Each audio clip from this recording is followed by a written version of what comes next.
Thank you. Okay, so hi everyone. Like I said, my name's Mignon and I live in Cape Town, South Africa. First of all, I just want to say thank you for allowing me to introduce such a wonderful lady and who has achieved so many wonderful things and is still till today just keep going and going strong. And then I just also want to say thank you for everyone who's joining. And yeah, so just a little bit about Kirsten. She was born in Oslo, Norway, in the beginning of the German occupation. So she stated that for the 5 years that they actually experienced during the wartime, that it had made such a strong impression on her on how she makes certain choices as well. So, from a personal life, she's got two children and one grandchild. And for all her life, she's loved and works with young individuals. Just a bit of her background. She studied at the University of Oslo, where she also taught for 18 years. 2 years, she actually taught French in Nigeria. And for 16 years, she was a teacher at the junior high school close to Oslo. So during the 2 years that she has taught French in Nigeria, she said that it actually changed her outlook on life as well as the world in general. Then in 1987, the UN report Common Future was launched, and Kirsten was actually working on a campaign known as the Environment and Development Sector. So she also stated that during this campaign, this is where her whole life with regards to the future and the young individuals has started. Then in 1990, they organized a children's hearings in Norway, as well as, so this actually led to the International Youth Hearing in Rio de Janeiro in 1992. This actually led to the post-pessimist in the former Yugoslavia, and then, like they mentioned, in the Young Voices of Southern Africa in Cape Town. Currently, she is more focused on the climate changes as well as the environment changes. And then Kirsten is still part of an active group where they're worried about the current situations of the Palestinians. And with regards to that, they are working to spread more information about the young Palestinians because there are literally 12-year-olds who are being arrested and imprisoned for certain things. And Kirsten, as well as I'm sure a lot of Norwegians, say that they are hoping that the Norwegian politicians will actually make changes in the Israeli leaderships with regards to politics. And then lastly, she also stated that the most important factor for her has been that she has been a Quaker for 45 years. So for me, from my side, it's an absolute privilege to actually have this time and to hear what she has to say about the Youth Work for Peace. And it's just so nice to have someone in our presence who's been through so much and who's doing a lot to change things for the youth in well, across the world. So welcome, Kirsten, and I can't wait to hear what you have to share with us. Thank you very much. I will share the screen after if you want. Yeah. Good. Do you want me to start? Sure. Okay. Share the screen.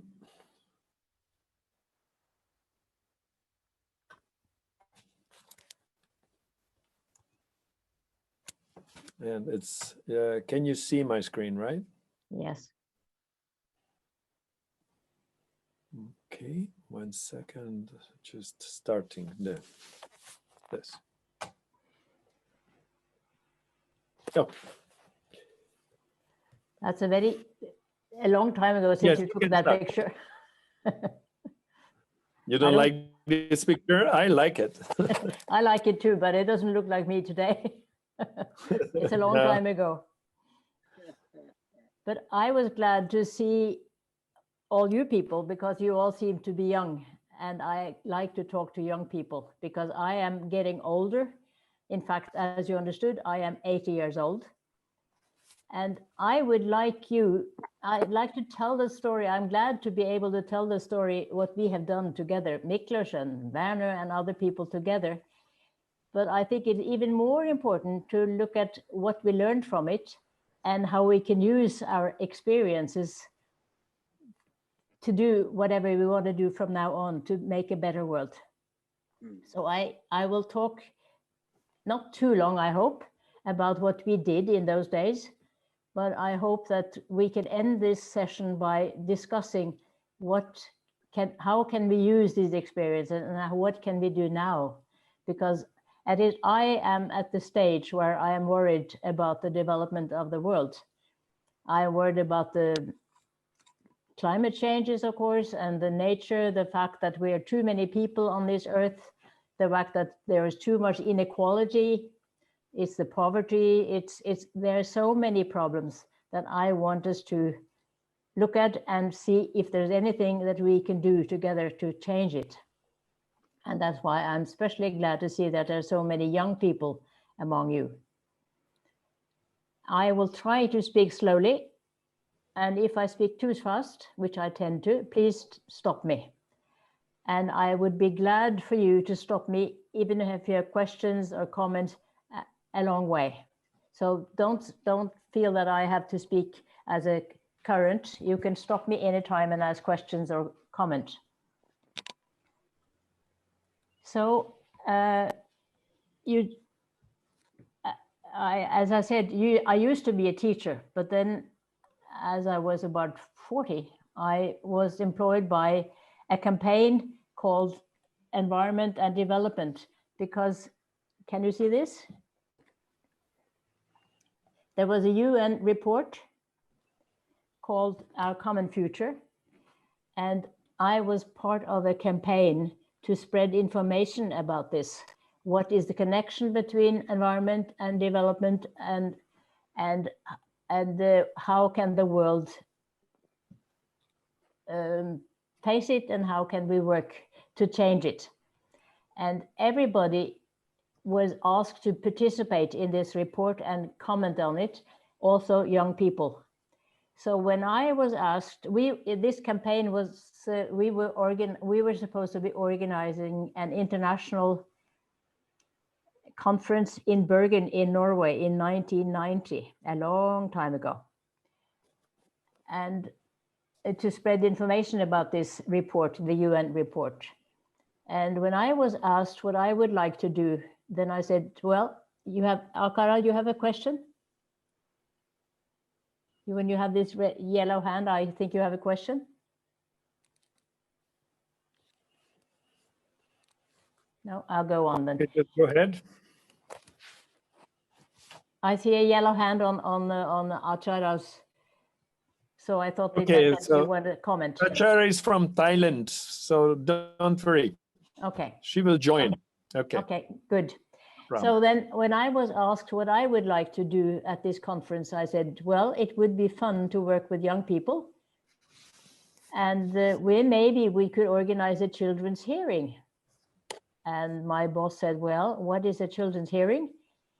And I didn't really know. I don't think anybody had ever organized a children's hearing before. And I certainly didn't know what a children's hearing would be. But we decided to do it anyway. So we did it this way. We wrote to all the schools in Norway with children between 12 and 16 and asked them to send us a letter with what they wanted to tell. We asked them, what would you like the politicians to talk about when they meet in Bergen in 1990? And we received 6,000 cards or letters or poems or pictures from school children in Norway. I put all these concerns together, and I was amazed that young people in those days were so aware of all the problems. They were concerned with the climate, they were concerned with the pollution or too much traffic, they were concerned with the Sami people in the north and Indian Americans in the south. They were worried about unemployment. So I took all these 6,000 concerns and put them together in one document. And then we invited 10 young people to come to Bergen and participate in this children's hearing. I think it must have been the first one in the world. And each child, each young person would then choose one of the themes from the 6,000 postcards, so that they would speak on behalf of other people, not only on behalf of themselves. We invited 6 very high up politicians, and I was amazed, but they came.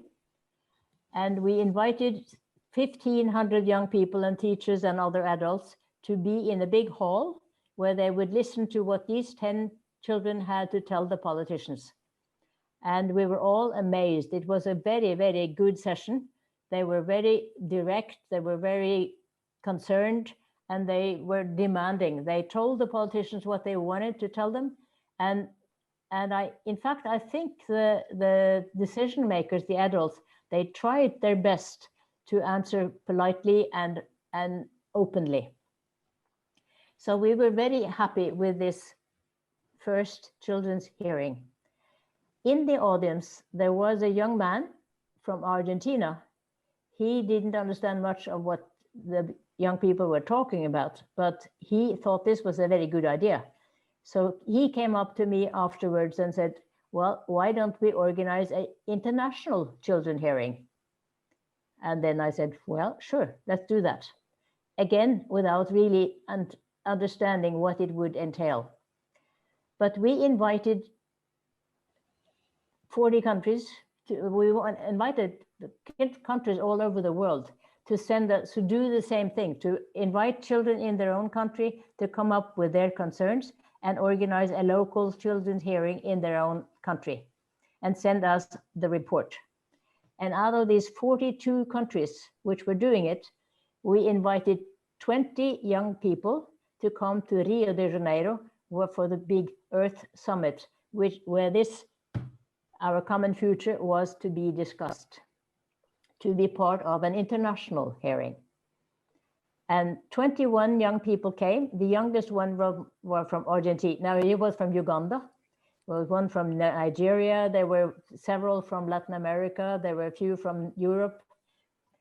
There you see, that's the first, that's one of the pictures from, you see, they're from Latin America, from the girl, the black girl, she is from Rwanda. And the next one is from Latin America too. And then Tara from Chile. And behind is the Rema from New Zealand. These kids get together. We were 14 days together, and they had all their own concerns to bring along to the international hearing, which was in fact quite successful. They were very good. Again, they talked to four international politicians. One of them was Al Gore, who was then just a senator in the US, but he later became the nominate for the presidency in America, and he is now a very important environmental worker in America. And he said after these young people had presented their concerns, he said, please, I promise that I'll do my utmost to follow up my promises here today. And if I don't, then you are allowed to call me and bawl me out. I was again very impressed with the young people there. They were very direct. They were worried about the trees. They were worried about the pollution. They were worried about the rivers, the pollution of Mediterraneans. And they were they really brought out what their own young people had told them to bring out. And the hearing itself was good. But I think the most important was the fact that these young people were together for 14 days. They were, as you see, they were white and black and yellow. They were from some from very poor countries, some from rich countries, from good schools, from very poor villages all over the world. And they realized, I think, during these 14 days that they were all human beings. They had a lot in common, they had lots of differences, but they had fun together. I think they learned a lot from each other and about each other. And as far as I'm concerned, I think this was probably the most important part of this project. I don't think the politicians really did what they promised to do, but I think the fact that these young people met really made a difference in their lives. In fact, I later wrote a book about it, which may be coming out on internet in a few weeks. So you can look it up there. It's called Young Voices and the PostPessimists. Because after this hearing, we also were invited to come to a human rights conference in Vienna. And in Vienna, there also was a group of young people from former Yugoslavia. And here you see them. They, and 1993, it was the beginning of the 92 was the beginning of the war in former Yugoslavia. So a lot of young people from Kosovo, Croatia, Serbia, Bosnia, Montenegro, they met there.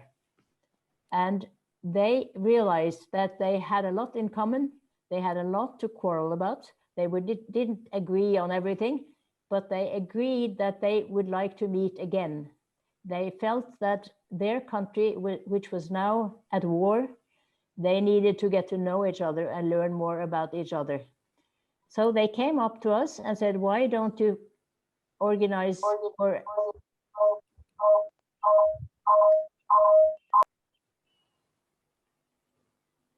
Okay, go ahead. So we decided to raise money so that these people from former Yugoslavia could get together and as a sort of a mini UN meeting. I managed to get some money, raise some money from Norwegian Ministry of Foreign Affairs. So we invited 20 young people from former Yugoslavia to come to a small village in Austria. And that was the beginning of what was called then the PostPessimists, all young people from former Yugoslavia. Here you see the one to the right are people mostly from Kosovo. Further down, they're from all over the place. And the next one is also from I think is it from Belgrade? I wonder. I'm not quite sure. But these were young people who met for the first time in Austria. And when they met the first time, they didn't want to talk to each other. They were worried about being enemies. But after the first night together as in the piano bar, where there was a person playing the piano, they very quickly realized that they didn't have to be enemies. They didn't have to be worried about each other. They wanted to be friends. They could quarrel and discuss and talk, and they wanted to continue meeting each other. We realized that one meeting would not be enough. So at this first meeting in Mürsteg in Austria, they decided on a name. And after a long process, they decided that PostPessimist was their name. And they described it this way: we are no longer as pessimistic as we used to be, but we're not yet optimists. So that became their name. For at least we were together for more than 12 years, because they realized that one meeting was not enough. So we managed to raise enough money again for another meeting, and they continued having meetings at least once a year for at least up till the last meeting we organized was in Africa in 2008. But the good thing about the PostPessimists was that they took this in their own hands. They decided that this was their organization. They wanted to organize. They took charge.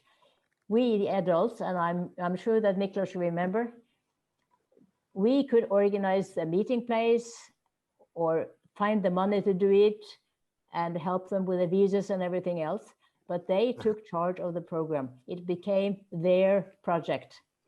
They didn't want to discuss politics. They didn't want to analyze the war, which was raging, but they wanted to be a cultural network. So each of these groups in all these different cities in Kosovo, in Serbia, in Croatia, in Bosnia, Montenegro, they organized their own activities. They had exhibitions, concerts, meetings where they discussed and did all kinds of things. Here you see them again. And they were very concerned that they didn't want to be enemies. And they said to each other, this is not our war. I also organized another meeting in Lillehammer in Norway during the Olympic Games. And there again, a few of the post-pessimists met. And again, they said, this is not our war. So that became one of the slogans of the post-pessimists. This is not our war.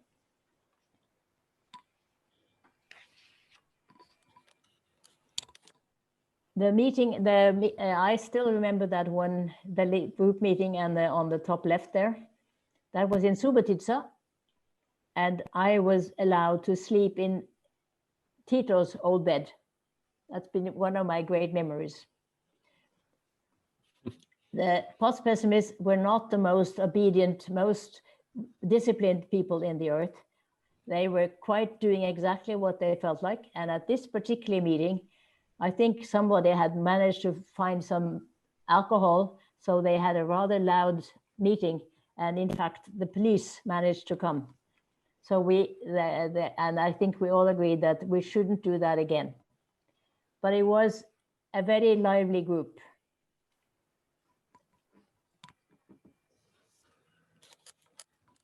One thing that we always did when we had our PP meetings was we were lucky. We found a very important, he was an actor. He was from Bosnia himself, called Dado Podar. He was living in Norway, and I don't remember how we got in touch with him, but he became our drama organizer. So every time the post-pessimist had a meeting, they organized a drama where they designed the content, and he helped them sort of putting it all together. They were always very dramatic. They painted their faces black, and they, as you see, this is to the left here is one of the performances in Hungary by the Balaton Lake. And this was a very important part of all post-pessimist meetings. They could use their dramatic sense, and they could let all their feelings out in a very useful way. And another thing which was very good for the post-pessimists, they decided to invite 2 psychologists to teach them about what they call the giraffe language. They invited the groups every time for group meetings in the mornings when they met, where they could talk about anything they liked, their problems, their concerns, their pains, their joy, and they taught them the giraffe language. And the giraffe language is a very interesting way of talking to each other without causing more conflicts. And I am quite convinced that the people who were at these meetings, they learned an amazing amount from these 2 psychologists. They became the mothers of the post-pessimists, Nada and Zorica from Belgrade. Out of the post-pessimist meetings, which lasted for 10 or 12 years, in fact, we felt that this was such a good experience that we wanted to bring it to other parts of the world. So therefore, by then I worked for a Norwegian organization called Norwegian People's Aid. And we invited all the groups to send young people who wanted to participate to a meeting that we held in Zimbabwe in South Africa. And there were people from Norway, from Yugoslavia, from other parts of Europe, from Iran, and some from Iraq, and of course, lots of people from Africa. And this also became a very different kind of meetings. And I think the most part of it is the fact that people from all over the world got together and learned from each other and about each other. Again, we used a lot of group work. We wanted to help these young people organize their own activities at home. So a lot of the group works were about finding ways of organizing themselves in a way. And all the time, when they presented their group work afterwards, they would use dramatic methods, like this is a dramatic presentation after a group work. This is Gift from Malawi, and I think this other one is from Iraq. I don't remember his name. Other methods were all thanks to Petri, thanks to Miklos and Werner. They knew so many games. So at these meetings in Southern Africa, games were a very important part of the contents, because you can show some of the pictures now, I think, Miklos. Can you? There you are. This was one typical example. They were told, the groups, to present a statue, and the theme should be, for instance, friendship, or pain, or peace, or being together, or whatever. And this is one of the very typical statues which they designed. And you can go on. This is another quite interesting game. They found out how to sit without chairs. They could sit on each other's laps, and they could sit quite safely on each other's laps without chairs. So I feel this is a real trust. And it was one of the important games of the Young Voices in Africa. And we also had to have games where they could do things together. They were given all kinds of straws and told to, within 10 minutes, to build the highest tower possible. So this is one of them. So that we had a lot of fun, which was good. And each time we had a group like that, games like that, we always used the games for something. It was not just a game, it was always a game which would teach them something, which we discuss afterwards. This was another one. This was a puzzle. We made a very simple puzzle, but mixed the pieces up together, so that in order to put it together, they would have to steal or borrow pieces from each other. And until they discovered that they have to cooperate with their neighbors, they couldn't possibly put it together. So that was another one where they had to discuss, how do we achieve results? We have to work together. The Young Voices in Africa, they also wanted to, they took over, they learned a lot from the PostPessimists and from all the other experiences, and they wanted to do something of their own. They wanted to organize something which is theirs. So they applied, they learned from the very first, the children's hearing, and they wanted to organize a young people's hearing on their own way. This is Shingie, who unfortunately, she was a wonderful girl from Zimbabwe. Unfortunately, she was killed by a traffic accident. And she was one of those people who really Zimbabwe could used. And her friend is Aubrey, who was the coordinator of the Young Voices in Southern Africa. He was from Johannesburg. The young people in Africa, they decided to organize another youth hearing. and they invited 6 different countries to participate. And they told each country to collect as many concerns as possible to make sure that the young people found out what is it that we want to, what is it that we want to present? What is it that what are our concerns? So they collected something like 40,000 concerns from their 6 different countries. And they invited a few people from each country. There was Rwanda, Burundi, Zimbabwe, Malawi, Mozambique, South Africa, and Zimbabwe. And they organized their own hearing. And this time I was just an audience in the audience. I could sit, and because they organized everything on their own. And they organized a wonderful hearing in 2008, where they presented all these different concerns. They wanted to present the politicians of Africa about they wanted education, they wanted a good environment, they wanted a clean air, they wanted very, very important things which they presented to the politicians. Which kind of politicians came, Kristin? Maybe? There was people from what was it called? There was an interesting. They were in Malawi. There was a, what was it called? I've forgotten. All the African countries got together and made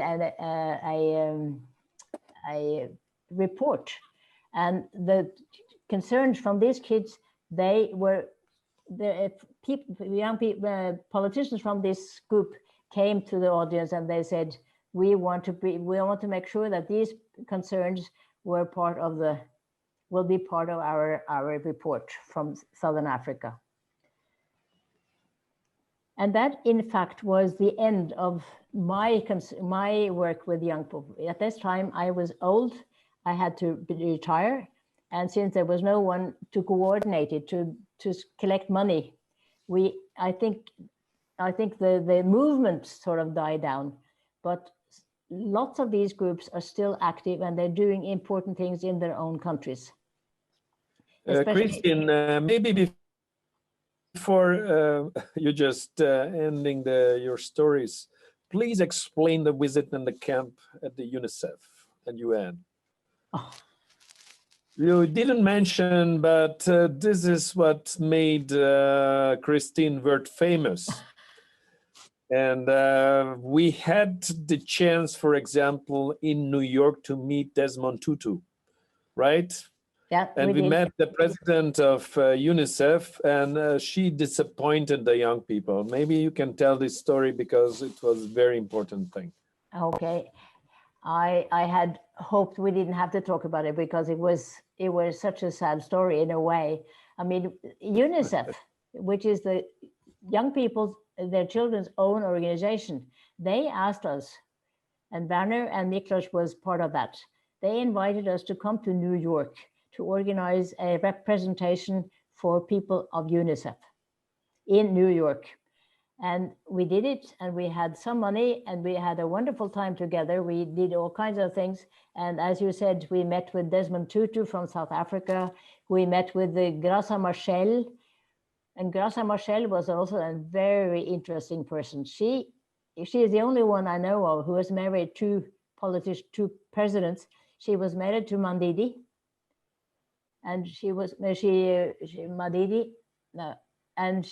married to the Mozambique president who died.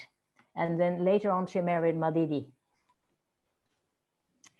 And she put together a very important report of young people's, how young people in war, their problems. And that big report was presented to the UN one day. And people from all over the world, journalists and politicians, got together and listened to this great woman who had met and talked to so many people from children in war. And it was a huge meeting. And we, the young people we were part of, the Young Voices, we were supposed to present our concerns the following day. they had prepared, our children had prepared, young people had prepared an appeal. We had presented a presentation. We had dramas, stories. And we had invited all of UNICEF and all of the UN to come and listen to what these young people had to say. And we were so disappointed. The General Secretary was not interested enough to come. She didn't even bother to visit us except for 10 minutes. And in the audience, there were only very, our personal friends came, of course, but the politicians, the people from the UN, they didn't show enough interest to be there with us. But anyway, it was a good session because these people were happy with each other. So they also, again, learned a lot from each other. I think it's fantastic. And I have found this. So maybe you can just explain how much those young people, as they became older, they are famous people, right? Some of them are quite famous people. And even if they're not famous, they're still very interesting and great people. This is Petrit Selimi from Kosovo. He, in fact, was the one who really took the initiative to create the PostPessimist. He was the youngest of them all, and he came up and said, look, we need to do something with us. And he is now an important person in Kosovo. He used to be a politician, but he got out of that, and now he's administering a huge fund, which he managed to get from the United States to help development of Kosovo. He is one of those people who has 100 contacts every day, and he uses his contacts to work. And Garantina is another one. She's now a journalist, as far as I know. She is a beautiful girl. She lives in Pristina. And Johanna is another one. She started her own organization where she teaches people to take initiatives and work together. Dorotina is also another one, and she is also one of those who has really used all the factors she learned during the post-pessimist days to do something in her own country afterwards. So especially in Kosovo, there are many active people. When we decided to write this book, we invited people from all of these countries to write their own stories, what they had experienced. And both Petrit and Dorotina, they wrote their own part of that book. And maybe you can explain a little bit about Ül. Ül, he is another one, yes. Ül and his brother, Ulber, they both ended up in New York. No, not in New York, but in the USA. And they were coming from an ordinary family, but they were so bright, so they got their education in the United States, and they both ended working for the president. And they became quite well known in Washington, both of them. And Ül is now, he now has his own firm, his own group, where they work to, I think it is to enhance democracy. Yes, and Nora, I spoke to her. Nora was also one of the post-pessimists working for the Fair Trade Company in Germany. So which is, there is a lot of follow-up. And thanks to Kristin, who has done an amazing job. And I don't know much about your work in Palestine, where so many people are in need. Maybe just a few words about this, please. Well, that is my main concern these days, because I have always been working with young people, not for young people. I think the important thing when you work with young people that it's their project, it's their own ideas. But in our concerns in Palestine is that young people, because you know that there has been a 50-year-old occupation of Palestine by the Israeli government, and people who protest against this occupation by throwing stones at soldiers and tanks, they are arrested often during the night and treated very, very badly, even though some of them are only 12 years old. So our concern, our hope is that we can spread enough information in Norway about this, what's happening to young people in Palestine, and convince Norwegian population that they should use their influence and talk to the Israelis to help them change, to realize that every child has the right to a life, and that the Children's Convention, the rights of the child, really, all children in the world have the right to life. The Children's Convention, the Child Rights Convention, is for all children in the world, whether they are from Africa, from Europe, from Norway, from Yugoslavia, or also from Palestine. Thank you very much, Kristin. And you have to know that it's me who has been changed because of you and all my work in the last decades. Even today, we are working with young people. And Mignon, can you just tell a little bit of about our World Leisure Youth Ambassador program, Mignon? Yeah, so for first of all, I just want to say to Kristin, it's so nice to actually have someone who's working not for young individuals, but like you said, working with young individuals. And we are not always aware of how much young kids and young youth actually know and what's going on in, you know, the local issues in your country or wherever you may be. So from my side, that's such a great initiative to actually keep going, because these are the people who are, you know, once we are under the ground, these are the kids that's going to take over, who's going to need to make changes, positive changes in the world, because each country do have their ups and their downs. And obviously for me, I'm still 26, but I want to make a better future for the kids that's going to come, for my younger brother, and for my future kids. Like, you want a positive future for everyone, especially the youth. So I just want to say thank you so much for that. And then with regards to our things, I think it's last month, we did a lot of actually a fun activities. So we had various people across the world doing certain things, you know, some planting trees.